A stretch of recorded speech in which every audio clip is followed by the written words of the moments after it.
जय माता दी, कैसे हैं आप सब? आप सबका स्वागत है मेरी इस यूट्यूब चैनल पर। आज का जो टॉपिक है वो ये है कि माँ काली के संदेशों को कैसे समझें। देखिए, माँ काली जो है वो स्वप्न में आकर बहुत से संदेश आपको देती हैं जो आपके भक्ति मार्ग में सहायक सिद्ध होते हैं। आपके भक्ति मार्ग में आगे बढ़ने के रास्ते आपको बताते हैं, परंतु आप उन संकेतों को नज़रअंदाज कर देते हैं, जिसकी वजह से आप भक्ति मार्ग में आगे नहीं बढ़ पाते और आप चौकी दरबारों में भटकना आरंभ कर देते हैं। बहुत से चौकी दरबार ऐसे हैं जो सत्य मार्ग दिखाते हैं, परंतु बहुत से चौकी दरबार ऐसे हैं जो कि साधक को भटका देते हैं। उन चौकी दरबार में बहुत सी ऐसी क्रियाएं होती हैं जो कि हर एक साधक के लिए सही नहीं होती हैं। कुछ साधक जो सात्विक तरीके से भगवती को मनाना चाहते हैं, उन साधकों के लिए ऐसे चौकी दरबार सही नहीं होते हैं और वो साधक जो हैं वो भटक जाते हैं। बहुत से चौकी दरबार साधनाएँ करवाते हैं और साधकों का बहुत अच्छे से मार्गदर्शन करते हैं और साधक के आध्यात्मिक जीवन को ऊंचाइयों पर लेकर जाते हैं, परंतु ऐसे चौकी दरबार हर किसी को प्राप्त नहीं हो पाते। ऐसे में भगवती काली जो हैं वो अपने सभी भक्तों को स्वयं मार्गदर्शन देती हैं। जब आप माँ काली को गुरु विधिवत गुरु बना लेते हैं, तब माँ काली स्वप्न में आकर आपको मार्गदर्शन देती हैं।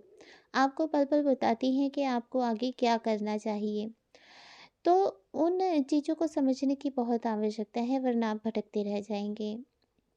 माँ काली जो हैं वो जागृत देवी हैं, कलयुग की जागृत शक्ति हैं। तो माँ काली जो है वो अपने सभी भक्तों पर बहुत स्नेह बरसाती है। जब कोई भी भक्त माँ काली की शरण में जाता है, तब माँ काली उसका पूर्ण रूप से ध्यान रखती हैं। हाँ, परीक्षाएं जरूर लेती हैं, लेकिन परीक्षा लेने का एक समय होता है। जब माँ का कोई भी भक्त वो इस लायक बन जाता है कि परीक्षा दे सके, तभी माँ परीक्षा लेती हैं, उससे पहले माँ परीक्षा नहीं लेती हैं। तो आप माँ काली के दिए हुए संदेशों को, संकेतों को समझें और प्रयास करें कि आप माँ काली के हर एक संकेत को समझकर वैसा ही करने का प्रयास करें। जिन बातों को माँ आपको बताना चाहती हैं, उन बातों को समझने की कोशिश कीजिए, क्योंकि माँ साक्षात आपके सामने खड़ी होकर आपका मार्गदर्शन नहीं कर सकती हैं, वो केवल संकेत देती हैं और उन संकेतों को आपने ही समझना है। आप माँ के दिए हुए संकेतों को समझेंगे, तभी आप माँ के द्वारा मार्गदर्शित होंगे, है ना। आप माँ काली को गुरु तो बना लेते हैं, परंतु आप उनके संदेशों को समझ ही नहीं पाते हैं। माँ काली आप तक कौन-सी बात को पहुँचाना चाहती है, वो क्या करवाना चाहती है, क्या नहीं करवाना चाहती।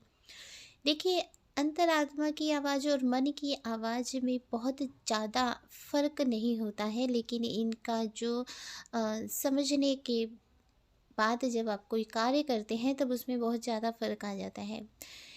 अंतरात्मा की आवाज़ और मन की आवाज़ में एक फ़र्क ये है कि जब आपके मन जो होता है वो आपको कोई संकेत देता है, कोई कार्य करने के लिए कहता है, तो वो कार्य गलत सिद्ध हो जाते हैं बहुत बार, हमेशा नहीं, कई बार वो कार्य गलत सिद्ध हो जाते हैं।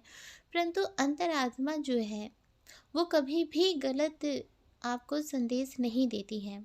आपको ये समझना है कि कब आपके अंतरात्मा बोल रही है और कब आपका मन बोल रहा है।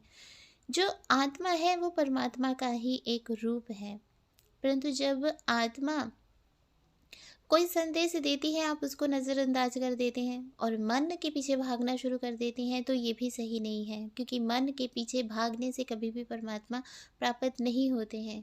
आप अपना आध्यात्मिक जीवन उन्नत करना चाहते हैं, तो इन संकेतों को समझिए, मन के पीछे मत भागिए, आत्मा की आवाज़ को सुनिए। जो आपकी आत्मा की आवाज़ होगी वही माँ काली की आवाज़ होगी। अगर आप माँ काली को गुरु बना लेते हैं और आप ये समझ नहीं पाते हैं कि माँ काली आपसे क्या कहना चाहती है, तो आपका आध्यात्मिक जीवन कभी भी उन्नत नहीं हो पाएगा।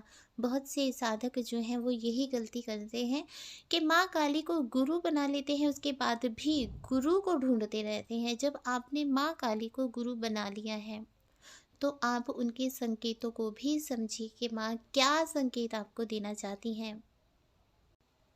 जब आप उन संकेतों को समझना शुरू करेंगे, तब माँ काली ही खुद आपसे साधनाएँ करवाएँगी, और ऐसी साधनाएँ करवाएँगी जिसके लिए आप आसानी से कर सकते हैं जो साधनाएँ। ऐसी साधनाएँ करवाएँगी जो आपके बस में होंगी, और इतनी शक्तियाँ आपको मिलेंगी जितनी शक्तियाँ आप सशरीर गुरु को प्राप्त कर पाएँगे, उतनी ही शक्ति आपको माँ काली द्वारा की गई साधनाओं से अत्यधिक शक्तियाँ प्राप्त होंगी। इसलिए भगवती के संदेशों को समझिए, उनके संकेतों को समझिए, आपको कब भगवती क्या संदेश देती है उस पर ध्यान दीजिए। बहुत से लोग स्वप्न को भूल जाते हैं, तो ऐसे में भी आप माँ के संकेतों को नहीं समझ सकते, क्योंकि माँ काली साक्षात खड़े होकर आपको कोई भी ज्ञान नहीं देने वाली हैं, वो स्वप्न के माध्यम से ही आपको ज्ञान देती हैं। तो इसलिए आपको स्वप्न सिद्धि होनी भी आवश्यक है अगर आप भगवती काली को अपना गुरु बनाते हैं, क्योंकि स्वप्न सिद्धि आपको प्राप्त होगी तभी आप भगवती के संकेतों को समझ पाएंगे, उनके दर्शनों को समझ पाएंगे, वो क्या कहना चाहती हैं इन सब बातों को समझ पाएंगे।